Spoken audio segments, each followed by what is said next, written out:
Meus irmãos, o último recado é que a gente está, a partir de hoje, fazendo uma série de pregações que é chamada ressurreição. Nós estamos nos preparando para a Páscoa. Eu queria que hoje fosse a primeira mensagem, um encorajamento, um impulso de Jesus, para que nós nos preparássemos para a Páscoa, pensando e vivendo a ressurreição.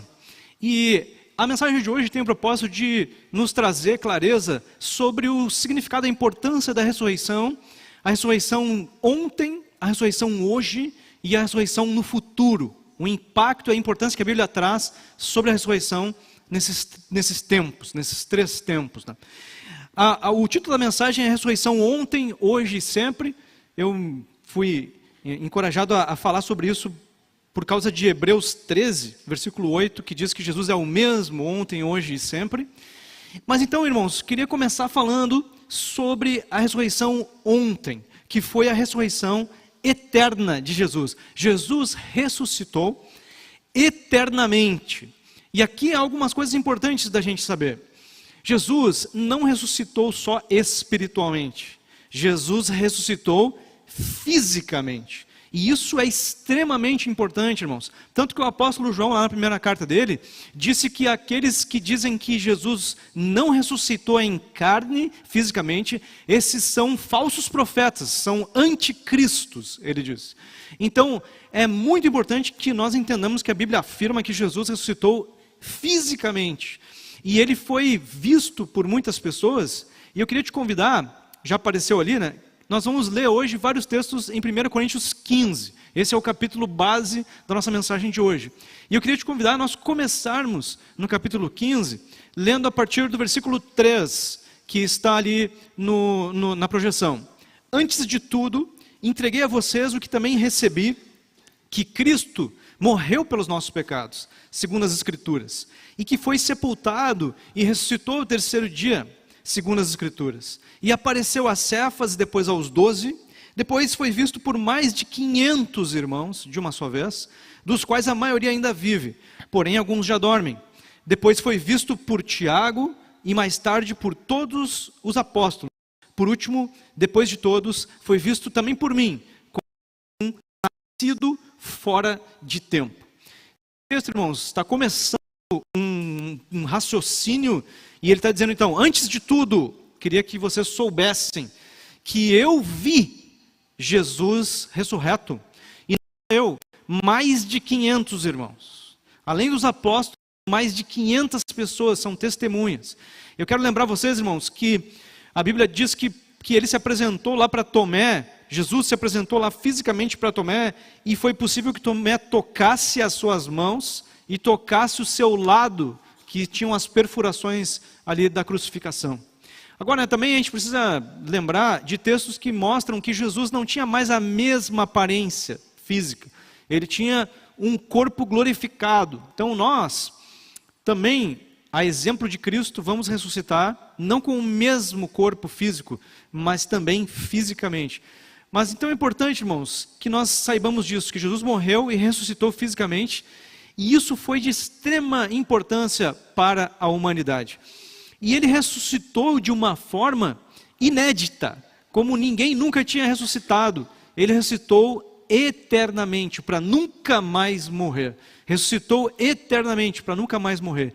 E isso, irmãos, fez, segundo as Escrituras, uma mudança. Ele inaugurou um novo tipo de vida humana, que antes não existia. Uma vida capaz de ressuscitar eternamente. Uma vida capaz de viver eternamente. Né? Então, irmãos, a ressurreição de Cristo tem essa importância. A ressurreição que ele inaugurou para todos nós. Texto ali de 1 Coríntios 15, verso 13 e 14, dizem assim: E se não há ressurreição de mortos, então Cristo não ressuscitou. E se Cristo não ressuscitou, é vã a nossa pregação, e é vã a fé que vocês têm. Então Paulo está destacando a importância da ressurreição de Cristo, dizendo, se Jesus não ressuscitou, o que nós estamos pregando aqui é inútil, não vale de nada. Então, irmãos, esse é um conceito, é uma doutrina que nós temos que carregar com a gente. Toda a fé cristã depende da ressurreição de Cristo. E nós precisamos, eu queria que nós entendêssemos um pouco dessa importância e saímos daqui tendo um estilo de vida que valoriza isso mais consciente e mais interessado em valorizar isso. O texto lá de 1 Pedro, capítulo 1, verso 13 e 4, diz assim: Bendito seja o Deus e Pai de nosso Senhor Jesus Cristo, que segundo a sua misericórdia, nos regenerou para uma viva esperança, mediante a ressurreição de Jesus Cristo. O texto está dizendo que Ele nos regenerou para uma nova, uma viva esperança, mediante ou através da ressurreição de Jesus. Então, irmãos, a ressurreição de Jesus foi a via, o meio para nos regenerar, ou seja, para que nós pudéssemos nascer de novo, para que nós pudéssemos ser salvos. Isso aconteceu através da ressurreição de Jesus. Um outro texto, Romanos 4, 25, traz uma outra profundidade para a ressurreição de Cristo, que é a seguinte: 4:25, Romanos 4, 25. O qual foi entregue por causa das nossas transgressões e ressuscitou para a nossa justificação. Esse texto, irmãos, está dizendo que a ressurreição, a gente sabe que a morte de Cristo foi pagamento para a justificação, para o perdão dos nossos pecados. Mas o texto aqui está dizendo que a ressurreição foi para a nossa justificação também. Então, a morte e a ressurreição é que pagaram os nossos pecados, é que trouxeram a possibilidade de nós sermos feitos justos, mesmo sendo pecadores. Então, irmãos, a ressurreição de Cristo, aquela ressurreição do passado, é de extrema importância, é uma base indiscutível da fé cristã, da regeneração, da justificação, da salvação que nos alcançou. A salvação, essa nova vida que Jesus nos deu, nos possibilitou através da ressurreição, ela vem sobre a vida de qualquer ser humano, mas essa pessoa precisa fazer um movimento, que a Bíblia chama de crer. Então, quando você crê na morte e ressurreição de Cristo, e decide amá-lo e segui-lo, e isso inclui seguir a palavra dele, a Bíblia garante que essa pessoa nasce de novo, se torna filho de Deus, passa a ter vida eterna garantida, a certeza de que está indo para a vida eterna, e passa a ser habitada pelo Espírito Santo, que é o próprio Espírito de Jesus habitando na pessoa. Então a vida da pessoa é transformada através de uma decisão de crer na morte e ressurreição, mas também de seguir. O crer implica confiar, entregar o controle da sua vida para Jesus, como um filho que ama e obedece o Pai.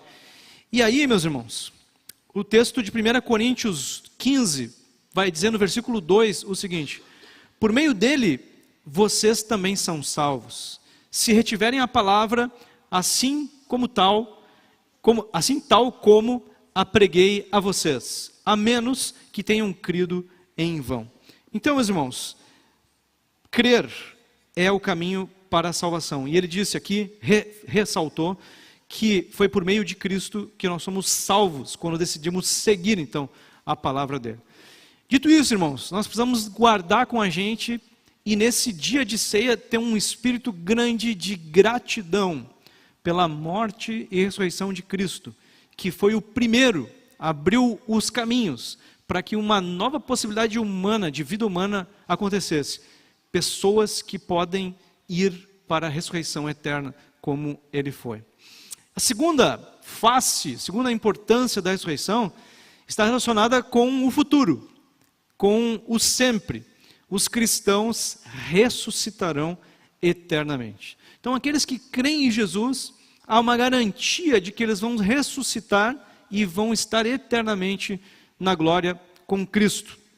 O mesmo texto de 1 Coríntios 15 destaca isso no versículo 20 e no 23, dizendo assim: mas de fato, Cristo ressuscitou dentre os mortos, sendo ele as primícias dos que dormem, ou seja, sendo ele o primeiro dos que morrem, sendo o primeiro. Depois no versículo 23, cada um porém na sua ordem, Cristo as primícias, depois os que são de Cristo na sua vinda. Então o texto está dizendo que Jesus foi o primeiro, foi o que abriu a possibilidade, foi o primeiro a ressuscitar eternamente. E diz o texto que nós viveremos isso depois. Todo cristão vai viver a mesma ressurreição que Cristo viveu, eterna. Física também. Paulo descreve isso lá nas cartas aos Coríntios, que nós teremos outro corpo, ele não esclarece exatamente como, mas é outro corpo glorificado, corpo que a gente não sabe exatamente como vai ser. 1 Coríntios, aliás, estou mudando de capítulo agora, no capítulo 6, versículo 14, vai dizer assim: Deus ressuscitou o Senhor e também nos ressuscitará pelo seu poder. Então Jesus ressuscitou, sendo o primeiro e abrindo a porta para que os cristãos ressuscitem. E eu queria ler com vocês uns versículos mais lá para o final do capítulo 15, versículo 50 em diante, que vão dizer assim, vão dizer sobre nós, nossa vez, nossa ressurreição. Com isso, quero dizer, irmãos, que a carne e o sangue não podem herdar o reino de Deus, nem a corrupção herdar a incorrupção. Eis que vou lhes revelar um mistério: nem todos dormiremos, mas todos seremos transformados. No momento, num abrir e fechar de olhos, ao ressoar da última trombeta, a trombeta soará, os mortos ressuscitarão, incorruptíveis, e nós seremos transformados. Porque é necessário que esse corpo corruptível se revista da incorruptibilidade e que o corpo mortal se revista da imortalidade. E quando esse corpo corruptível se revestir de incorruptibilidade, o que é mortal se revestir de imortalidade, então se cumprirá o que está a palavra que está escrita: tragada foi a morte pela vitória. Onde está, ó morte, a tua vitória? Na vida de cada cristão, nós podemos dizer isso, digam isso no meu funeral: onde está, ó morte, a tua vitória? Onde está? Irmãos, na vida de cada um que entrega o seu caminhar para Cristo, o controle da sua vida para Cristo, há uma certeza: a morte já está derrotada, a ressurreição é certa, a vida eterna está aguardando. E meus irmãos, a Bíblia fala muito sobre essa ressurreição futura, e o apóstolo Paulo, que foi um homem que sofreu de diferentes formas, ele foi quase morto diversas vezes, e ele foi preso outras várias, e ele falou muitas vezes, ele escreveu muitas vezes, foi Deus, através dele, dizendo que era extremamente importante para a vida verdadeira aqui nessa terra, que nós tivéssemos a ressurreição futura na nossa mente todos os dias. Porque é uma esperança, é uma certeza, é uma clareza, é uma segurança que ninguém pode tirar, que não depende de circunstâncias, que não depende de outras coisas, não depende dos recursos, não depende de nada. Então ele disse: mantenham isso na mente de vocês, mantenham isso como uma esperança viva. Então a ressurreição futura é uma verdade poderosa que nós precisamos manter na nossa mente. 1 Tessalonicenses 5 vai dizer assim, versículo 7 em diante: os que se embriagam, é de noite que se embriagam. Nós, porém, que somos do dia, sejamos sóbrios, revestindo-nos da couraça da fé e do amor, e tomando como capacete a esperança da salvação. O capacete, algo que vai acompanhar nossa mente, vai nos defender, vai defender nossa mente de muitas coisas. Porque Deus não nos destinou para a ira, mas para alcançar a salvação mediante nosso Senhor Jesus Cristo, que morreu por nós, para que quer vigiemos, quer durmamos, vivamos em união com Ele. E meus irmãos, não é por acaso que Ele está falando sobre não nos embriagarmos, mas a bebida alcoólica não é a única coisa que nos embriaga. Outras coisas tiram a nossa atenção e acabam nos fazendo viver atrás de falsas esperanças, como aqueles que não são salvos vivem.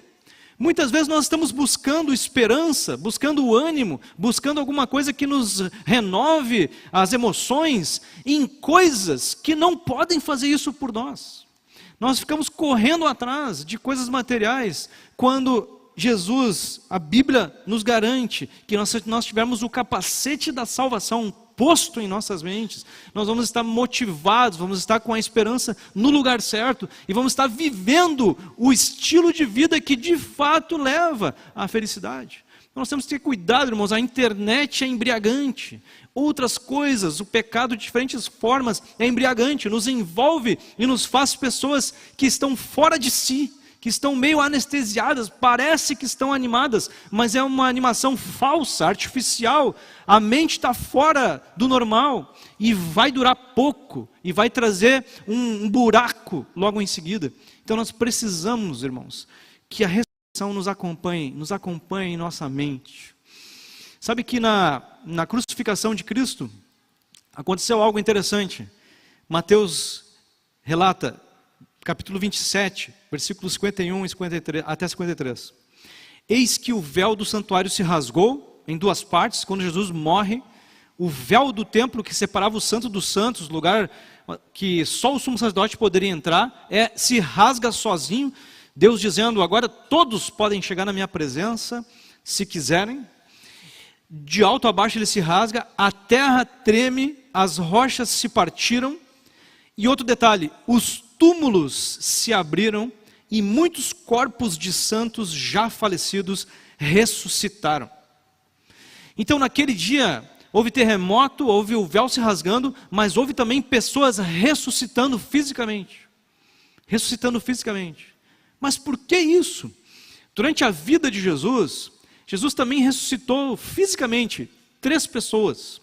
Ele ressuscitou a filha de Jairo, lá em Mateus 5, e em outros evangelhos também. A filha da viúva de Naim, lá em Lucas 7. E também ressuscitou o Lázaro, que a Bíblia diz que era amigo de Jesus, em João capítulo 11. Ressuscitou pessoas fisicamente. Mas por que ressuscitar pessoas fisicamente? Porque isso, a ressurreição física, era um sinal visível da ressurreição espiritual que Jesus viveria e que abriria para todos aqueles que creem, para todos aqueles que são salvos em Jesus Cristo. Então, meus irmãos, a ressurreição física era só um sinal visível, apontando não só para a importância da ressurreição espiritual, mas para a certeza de que Jesus ressuscitaria e também nos abriria essa porta. Então, meus irmãos, a ressurreição futura é algo muito importante para nós. A ressurreição de ontem, a ressurreição de Cristo é muito importante, ela é extremamente importante para nós, mas a ressurreição futura que nos aguarda também é um assunto importante para nós, é algo que precisa estar na nossa mente todos os dias, é algo que precisa pautar a nossa agenda, pautar a nossa vida aqui na terra, porque nós não podemos nos apegar nas coisas daqui, nós precisamos olhar para frente, acumular patrimônio espiritual. Nós estamos atrás dos tesouros dos céus que Jesus disse que nós deveríamos acumular, não os tesouros daqui. Jesus disse, os tesouros daqui vocês deixam, os tesouros dos céus vocês buscam. E ele depois disse, quando eu voltar, eu tenho uma recompensa para cada um, segundo o que trabalhou aqui, segundo as suas obras. Então, quando nós lembramos da ressurreição, irmãos, nós lembramos quais são os valores certos a serem perseguidos. Os valores que trazem felicidade verdadeira sobre nós. Então, irmãos, nós precisamos disso. Estou me lembrando agora de um pastor cubano que nos visitou aqui certa vez. Nós tínhamos no passado um projeto que ajudava pastores em Cuba, e um deles veio para cá, né? E nós estávamos entrando num shopping aqui de Porto Alegre, eu e ele só. E aí, quando nós entramos, ele olhava para cima, assim. Antes de entrar, ele já estava olhando para cima. E quando nós entramos, ele também estava olhando para cima. E aí o comentário que ele fez foi assim, pensar que tudo isso aqui vai ser queimado, né? Estava pensando, é gigante o negócio, mas vai ficar aqui, né? Eu preciso de outras coisas maiores, né, para a minha vida. Então, meus irmãos, nós precisamos pensar sobre a ressurreição. E uma importância da ressurreição para nós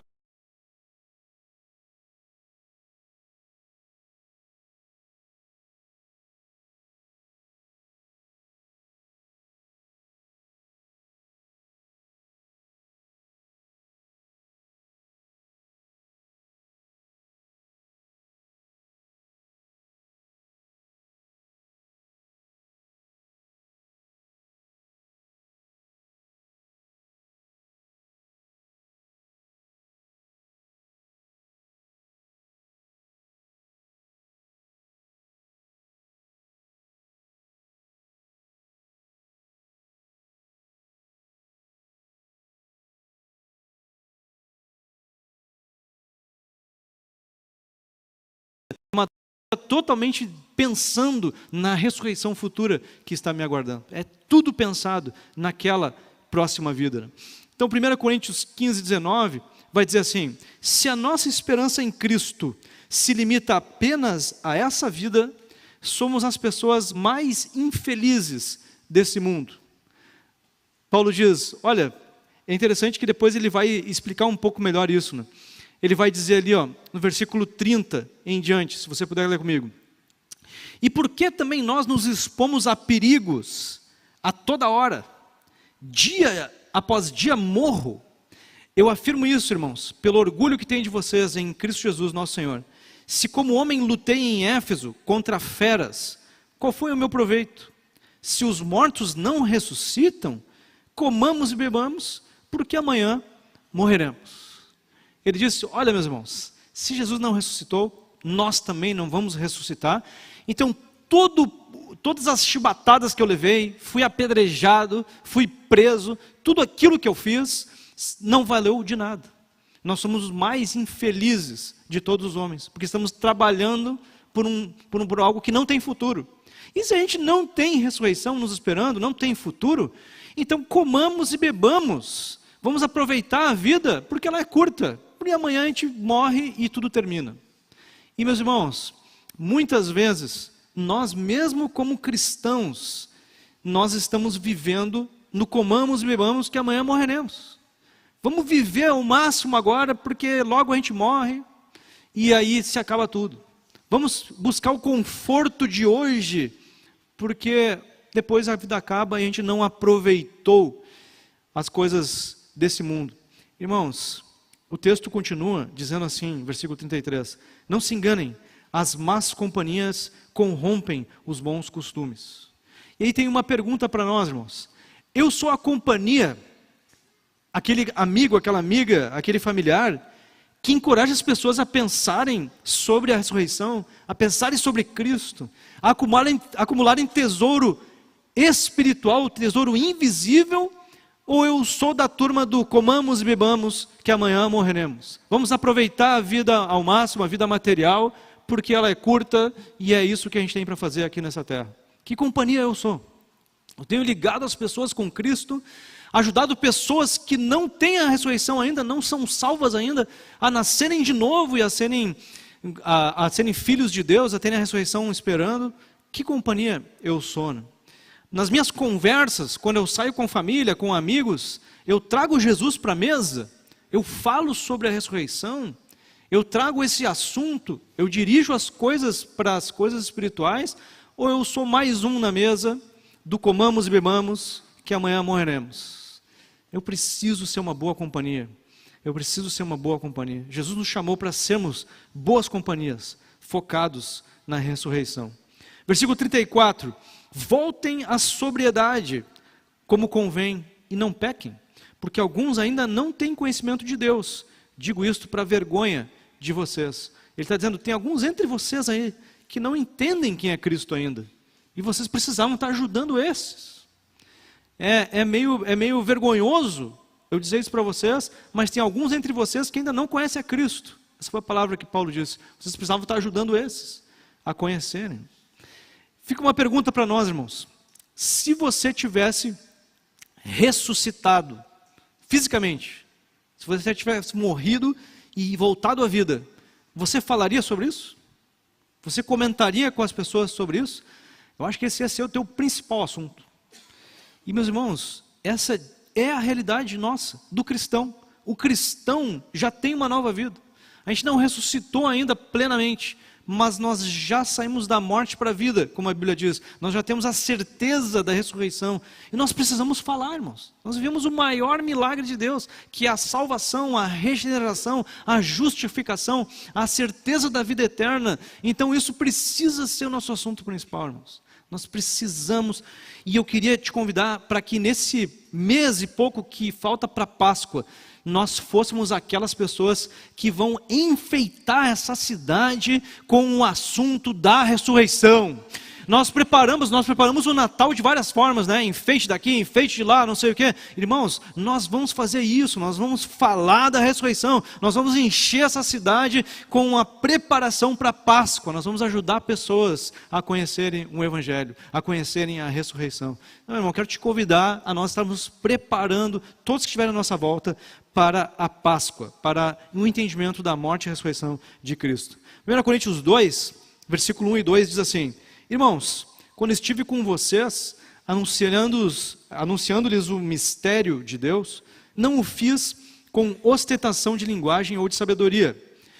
E agora vem o destaque: porque decidi nada saber entre vocês, a não ser Jesus Cristo e esse crucificado. Paulo estava dizendo, não estava me preocupando muito com roteiro, com dicção, com palavras. Eu estava me preocupado só com uma coisa. Eu queria só saber uma coisa entre vocês: Jesus Cristo morreu e ressuscitou. Só isso. Eu queria saber só isso. Queria falar com vocês só sobre isso, porque é o que importa de fato nas nossas conversas. O mesmo capítulo segue no versículo 14 e 16, dizendo assim: a pessoa natural não aceita as coisas do Espírito de Deus, porque eles são loucura, e ela não pode entendê-las, porque elas se discernem ou se entendem espiritualmente. Pois quem conheceu a mente do Senhor para que o possa instruir? Nós, porém, temos a mente de Cristo. Irmãos, aqui vai uma outra verdade muito importante. Ele está dizendo, sabe por que as pessoas às vezes não entendem, não aceitam, acham que tu está louco quando tu fala de ressurreição de Cristo e de ressurreição nossa para a vida eterna? Porque as coisas espirituais, elas só se entendem espiritualmente. E depois no fim ele vai dizer, nós que já estamos com Cristo, nós temos a mente de Cristo. Nós recebemos uma mente capacitada, potencializada para viver o plano de Deus. Então a mente do cristão, ela é potencializada pelo Espírito para acessar os recursos do reino e ensinar sobre isso. Sabe, irmãos, que quando a gente fala que Deus é onisciente, sabe todas as coisas, onipotente, pode todas as coisas, onipresente, está em todos os lugares, só precisava dizer a primeira. Porque quem é onisciente, quem sabe todas as coisas, pode tudo e tem que estar em todos os lugares. Então, quando a gente diz que nós temos uma mente potencializada, uma capacidade de conhecimento potente, significa que nós podemos muita coisa, meus irmãos. Nós podemos muita coisa. Agora, nós precisamos usar essa potência, essa mente de Cristo que nos foi dada. Nós precisamos usar. Paulo diversas vezes disse que nós precisamos colocar o nosso interesse, a nossa inclinação para as coisas do Espírito, para que a gente colha as coisas do reino de Deus. E quando eu uso essa sabedoria, essa potência mental, de conhecimento, para acessar as coisas do reino de Deus, tu começa a ver até as coisas materiais, as circunstâncias desse mundo serem transformadas por esse poder. Mas nós precisamos usar essa mente e nos inclinarmos com interesse para as coisas do reino de Deus, da ressurreição que nos aguarda. E aí vem uma outra pergunta: se você tivesse ressuscitado e você recebesse um pedido de quem te ressuscitou, você atenderia? É óbvio. O sujeito que me ressuscitou está me pedindo para que eu faça alguma coisa, me deu uma missão, mas é óbvio, vou fazer tudo por essa missão. Minha vida vai ser por essa missão. E se eu te disser que essa pessoa que te ressuscitou ainda morreu por tua vida e trocou a vida dele pela tua, o que por ele? Irmãos, é exatamente isso. Jesus morreu por nós, para que nós pudéssemos ressuscitar. E nós precisamos falar sobre isso, e não só falar, nós precisamos cumprir a missão que Ele nos chamou para viver. Usar essa mente potencializada para falar e ajudar pessoas também a viverem a ressurreição. Romanos 6,4 diz: fomos sepultados com Ele na morte pelo batismo, e esse é o batismo espiritual, né? Para que, como Cristo foi ressuscitado dentre os mortos, pela glória do Pai, assim também nós temos em novidade de vida. Então ele está dizendo, agora a gente já morreu para o velho, e nós estamos numa nova vida, para que a gente viva esse estilo. Então nós cremos e morremos, e recebemos uma nova vida. A Bíblia está dizendo, é como se vocês já tivessem ressuscitado. Não completamente ainda, mas já estão vivendo uma nova vida. O texto continua no versículo 10. Pois quanto a ter morrido, de uma vez para sempre morreu para o pecado, mas quanto a viver, vive para Deus. Falando sobre Jesus. Assim também vocês considerem-se mortos para o pecado, mas vivos para Deus, em Cristo Jesus. Do mesmo jeito que Ele já morreu e renasceu para uma nova vida, vocês também precisam se considerar desse jeito. Não podem mais viver como todo mundo vive. Vocês precisam viver um novo estilo de vida, com essa nova mente, com esse novo que vocês já receberam. Versículo 13.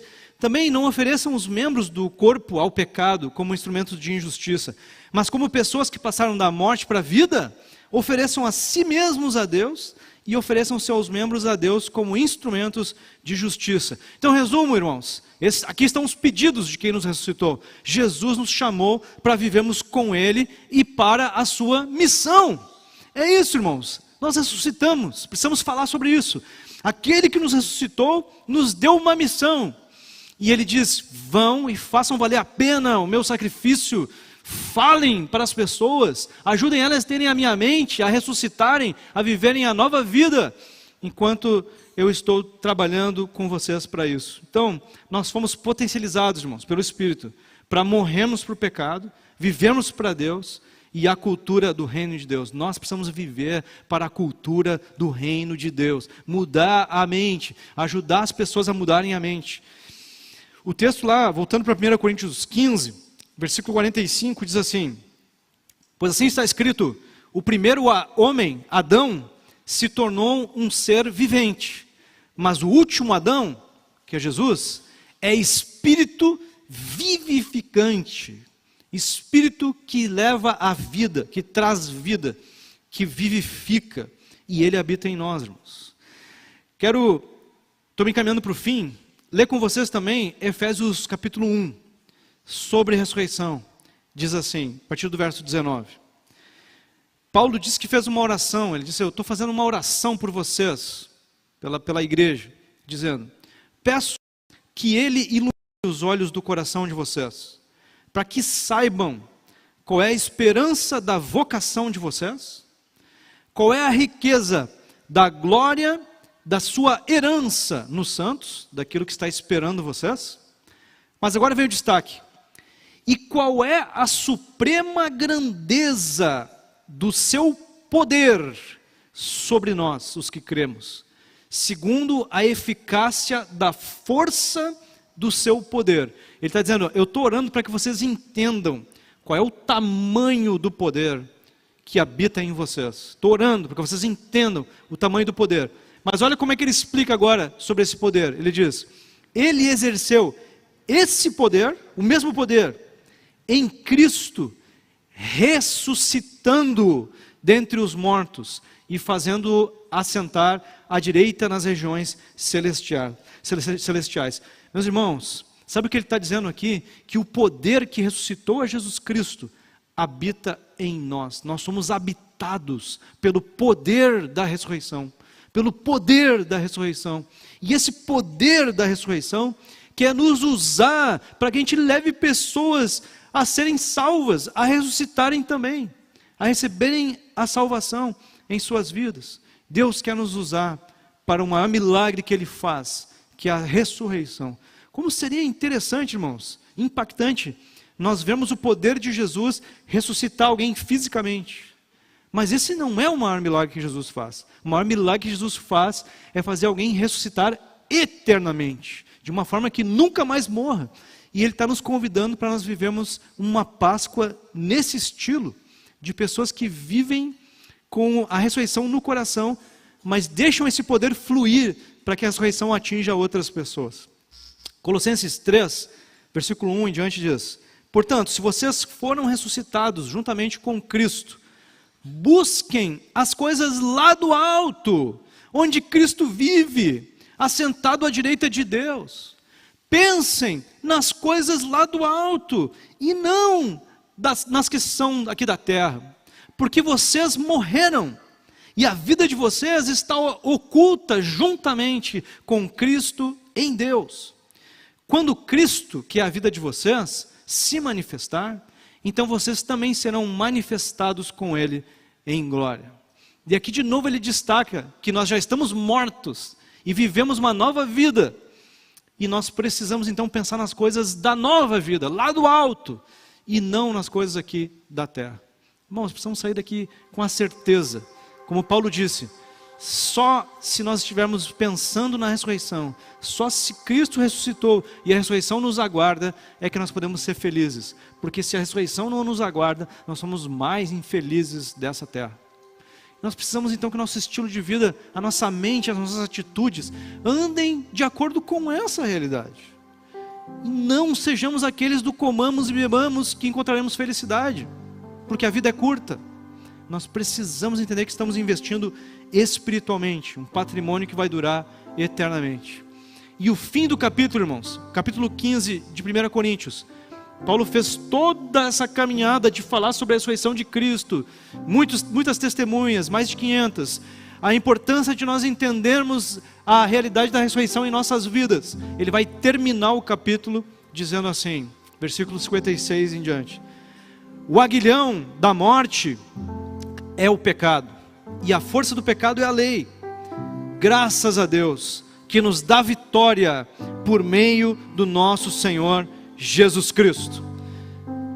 Portanto, meus amados irmãos, sejam firmes, inabaláveis e sempre abundantes na obra do Senhor, sabendo que no Senhor o trabalho de vocês não é vão. Irmãos, essa é a missão. Ouve bem, aquele que te ressuscitou te deu uma missão.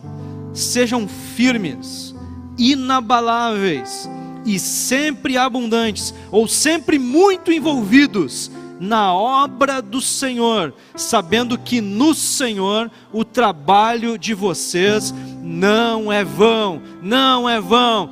Tem recompensa para ti, tem recompensa para ti.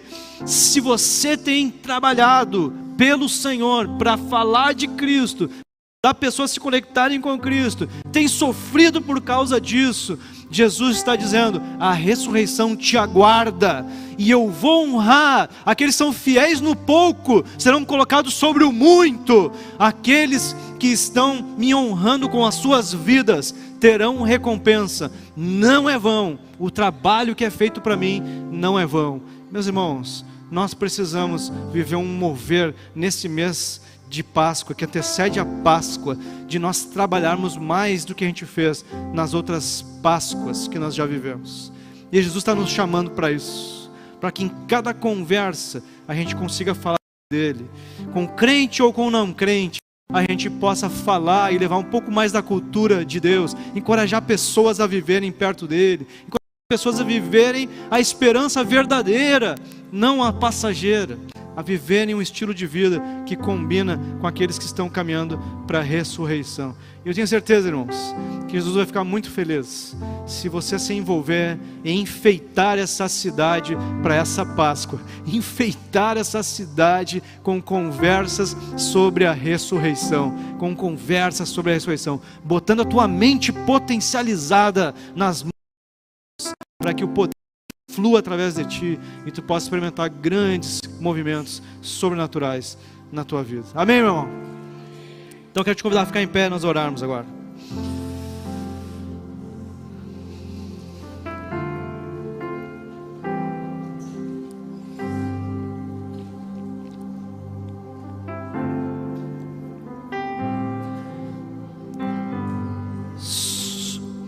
É um convite de Jesus para todos os seres humanos que passem da morte para a vida, para que possam viver a liberdade verdadeira que só existe quando você é habitado pelo Espírito Santo de Deus. E a Bíblia diz que esse é um passo de compromisso que precisa ser feito de coração, e esse compromisso envolve ser batizado espiritualmente e também ser batizado nas águas, por mergulho. Uma vez eu falei com um irmão que ele era só ajuntado, com a sua mulher, e eu encorajei ele, porque a Bíblia encoraja dessa forma, que ele se casasse numa cerimônia cristã e também no civil. E aí ele me fez uma pergunta: mas se o nosso coração já está ligado, se o nosso interior já está ligado, por que fazer essas outras etapas, esses outros movimentos? E a minha pergunta, eu devolvi a pergunta para ele perguntando o seguinte: por que não fazer? Por que não deixar mais profundo? Por que não deixar mais séria a coisa? Se o que está dentro é profundo, por que não fazer todo o possível para que fique ainda mais profundo diante de Deus, diante dos homens? E aí me surpreendi um tempo depois que esse irmão foi lá e fez esses movimentos, né? E eu participei, inclusive, fiquei muito feliz. E eu estou falando isso porque talvez você esteja aqui hoje, tenha ouvido falar sobre Jesus, mas Jesus está te convidando hoje para dar um passo de compromisso profundo com Ele. A Bíblia chama isso de novo nascimento, de você tomar uma decisão profunda de ser um seguidor de Cristo, alguém que ama e obedece a Cristo, que dessa forma você então vai ser transformado, vai ser batizado com o Espírito Santo, e o próximo passo vai ser batizado nas águas, vai ser fazer um compromisso, que vai ser público, vai ser algo profundo, que a Bíblia encoraja todo aquele que crê fazer. Então, se tem alguém aqui hoje que está entendendo, que quer dar esse passo, nós precisamos fazer isso através de uma oração. Se você quer fazer isso hoje é o meu dia, eu quero selar meu compromisso com Cristo, crendo, fazendo uma oração, sendo batizado espiritualmente. Eu quero ser batizado nas águas no próximo batismo. Quero te convidar a você vir aqui na frente para a gente fazer essa oração juntos. Então, fala com a gente depois, se você quer tomar essa decisão, quer dar esse passo. Fala com um dos pastores, a gente vai ficar feliz de orar contigo e celebrar esse novo nascimento. E meus irmãos, aqueles que já são batizados, são convidados a participar da ceia. E a ceia é um momento de nós darmos uma resposta para Jesus, de nós fazermos alguma resolução que nos leve para novo nível espiritual. Então eu queria te convidar agora, nós celebrarmos a ceia pensando muito sobre a ressurreição. Se o nosso estilo de vida tem combinado com a nova vida, com a vida de pessoas ressurretas em Cristo, como ela pode combinar mais? Como eu posso ser uma companhia melhor? Como eu posso enfeitar mais essa cidade nessa preparação para essa Páscoa lá do dia 5 de abril? Então que Jesus te abençoe, que Jesus te use nesses próximos momentos, que Jesus fale contigo, que você possa fazer uma boa resposta.